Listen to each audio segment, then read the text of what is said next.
आइए बात करते हैं आज पार्ट्स ऑफ स्पीच की। जी हाँ, पार्ट्स ऑफ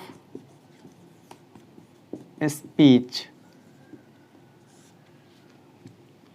लेकिन पार्ट्स ऑफ स्पीच की बातें करने से पहले आज हम लोग बात करेंगे स्पीच की। स्पीच क्या है? जी हाँ, देखिए स्पीच, स्पीच का शाब्दिक अर्थ होता है भाषा। क्या होता है? भाषा। सवाल उठता है कि भाषा क्या है? देखिए भाषा दो प्रकार का होता है, एक होता है सांकेतिक और दूसरा होता है शाब्दिक भाषा। जी हाँ, एक भाषा होता है सांकेतिक भाषा और दूसरा होता है शाब्दिक भाषा। सांकेतिक भाषा वह भाषा है जिसमें हम इशारों में बात करते हैं, जैसे आंखें दिखाना, आंखें तरेना,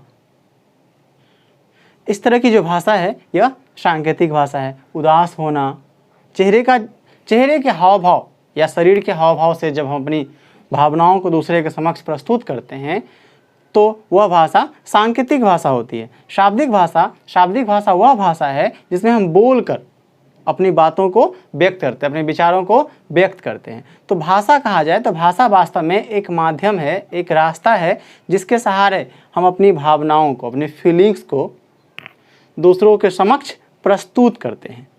क्या कहलाता है? भाषा कहलाता है। भाषा मेनली दो प्रकार का होता है, एक होता है सांकेतिक और दूसरा होता है शाब्दिक। सांकेतिक भाषा में क्या होता है कि हम संकेतों के सहारे, इशारों के सहारे हम अपनी भावनाओं को दूसरे के समक्ष प्रस्तुत करते हैं। और शाब्दिक भाषा में क्या होता है, इसके अंतर्गत हम बोलकर अपनी वाणी के द्वारा दूसरों के समक्ष अपनी भावनाओं को प्रस्तुत करते हैं। तो यह जो पार्ट्स ऑफ स्पीच है, यह शाब्दिक भाषा को ही जो जितने भागों में बांटा गया है उसी भाग को हम लोग पार्ट्स ऑफ स्पीच के नाम से जानते हैं। देखिए, तो भाषा का तात्पर्य है कि एक ऐसा माध्यम जिसके सहारे हम अपनी भावनाओं को दूसरे के समक्ष प्रस्तुत करते हैं। जी हाँ, भाषा क्या है? तो भाषा एक माध्यम है जिसके सहारे अपनी भावनाओं को, हम जो सोचते हैं, हम जो समझते हैं, उसको दूसरे के समक्ष प्रस्तुत करते हैं। तो यही माध्यम, यही रास्ता क्या है? भाषा है। इंग्लिश में कह सकते हैं कि द मीडियम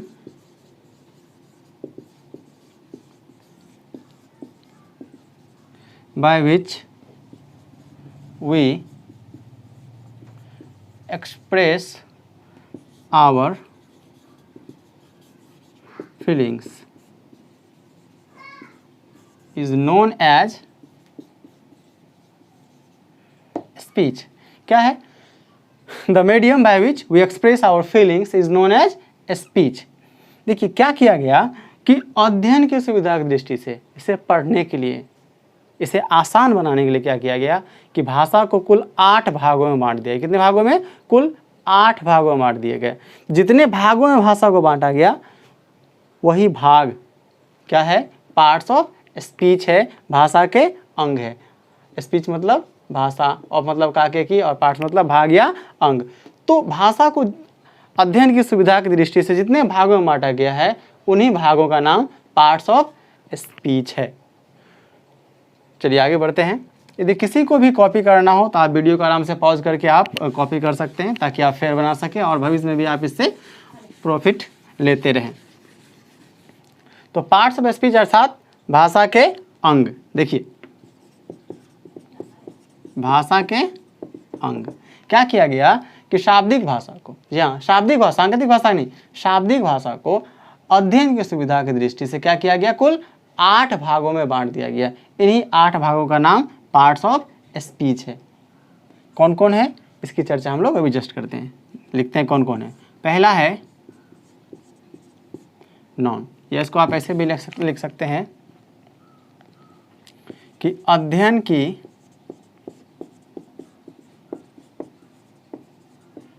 सुविधा की दृष्टि से भाषा को कुल 8 भागों में बांटा गया है, जिसे पार्ट्स ऑफ स्पीच या भाषा के अंग के नाम से जाना जाता है। ये कौन कौन है? ये 8 भेद हैं। कौन कौन है? चलिए इसके नीचे हम लोग चर्चा करते हैं। आप वीडियो को पॉज करके आसानी से कॉपी कर सकते हैं। चलिए, सबसे पहला भेद है हमारा, और वह है नॉन। नॉन अर्थात संज्ञा। दूसरा है प्रनॉन अर्थात सर्वनाम। तीसरा है एडजेक्टिव अर्थात विशेषण। चौथा है वर्ब अर्थात क्रिया। पांचवा है एडवर्ब अर्थात क्रिया विशेषण। छठा है हमारा प्रीपोजिशन, इसे हिंदी में कहते हैं संबंध बोधक। सातवां है कंजक्शन,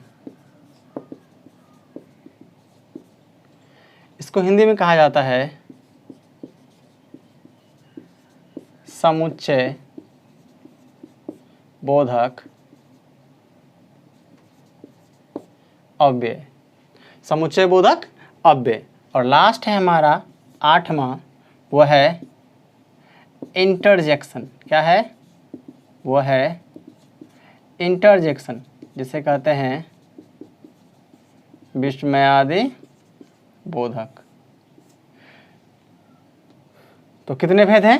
कुल 8 भेद हैं। पहला है नॉन, दूसरा प्रनॉन, तीसरा adjective, verb, adverb, preposition, conjunction, interjection. संज्ञा, सर्वनाम, विशेषण, क्रिया, क्रिया विशेषण, संबंध बोधक, समुच्चय बोधक अव्यय और विस्मयादि बोधक। जी हाँ। तो भाषा क्या है? भाषा एक माध्यम है जिसके सहारे हम अपनी भावनाओं को दूसरे के समक्ष प्रस्तुत करते हैं। इसे अध्ययन की सुविधा की दृष्टि से कुल 8 भागों में बांट दिया गया है। इन्हीं 8 भागों का नाम है पार्ट्स ऑफ स्पीच। ये 8 भाग है हमारा noun, pronoun, adjective, verb, adverb, preposition, conjunction and interjection. इसके अगले अध्याय में नेक्स्ट डे हम लोग चर्चा करेंगे नॉन के संबंध में। विस्तार से बताएंगे कि नॉन क्या है, इसके कितने भेद हैं, नॉन को कैसे पहचान सकते हैं, नॉन का प्रयोग सब्जेक्ट रूप में कब होता है, ऑब्जेक्ट रूप में कब होता है, तो इनका जितना भी यूज है, ये सिंगुलर कैसे होता है, प्लूरल कैसे होता है, सबकी चर्चा हम लोग विस्तार से करेंगे नेक्स्ट वीडियो में। यदि आपको यह वीडियो पसंद आ रहा है, आपका कंसेप्ट क्लियर हो रहा है, तो हमारे चैनल को आप ज़रूर से ज़रूर सब्सक्राइब करें, साथ ही साथ हमारे वीडियोज़ को लाइक करें ताकि आपको हमारा अपडेट समय से मिलता रहे। बस आज के लिए इतना ही। धन्यवाद।